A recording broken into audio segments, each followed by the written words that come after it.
Assalamualaikum everyone. How are you? Why are you laughing, baby? Ito yung ginawa ko kahapon. Meron tong lemongrass. Pinalamig ko na siya, ha? Meron tong lemongrass, thyme na herbs, at tapos ginger, turmeric, at lemon juice. Oh, ang bango. Kulay, Mountain Dew siya na soft drinks, di ba? Ito na ang gawin nating soft drinks.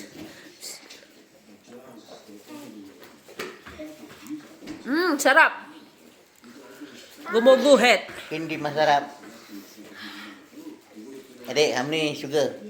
1 kilo? Huh. Zero sugar. Tumapang na siya. Sarap. Very cooling sa body, sa katawan.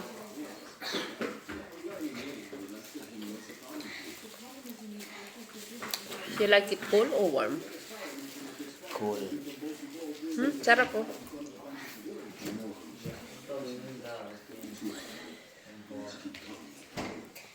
Maganto yung mga ganito na lang yung mga iniinom natin. Mag-iwas-iwas tayo sa mga sa mga processed food, sa mga soft drinks, yan sa mga hotdog na yan, sa mga sardinas. Pwede naman kumain. Pero madalang para kasi masama rin yan sa katawan natin. Kaya dapat lagi tayong mas lamang healthy sa kinakain natin kaysa sa unhealthy, di ba?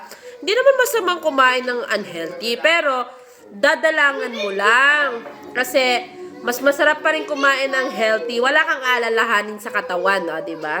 Sarap nito. Oh.